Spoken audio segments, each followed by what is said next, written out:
Militan Republik Rakyat Donetsk atau DPR merilis rekaman yang memperlihatkan detik-detik artilerinya menghancurkan posisi nasionalis Ukraina.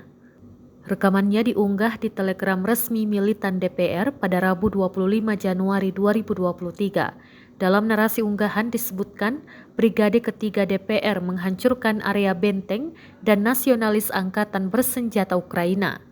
Operator UAV dari Brigade Ketiga mendeteksi pergerakan dan pengerahan nasionalis Ukraina tepat waktu. Perhatikan keakuratan kerja kru artileri dalam menghancurkan lokasi penyebaran nasionalis Ukraina. Jelas narasi unggahan. Ledakan demi ledakan dan kepulan terekam jelas UAV Rusia, namun lokasi pasti penyerangan tidak dirincikan. Rekamannya pun menuai berbagai komentar dari warganet.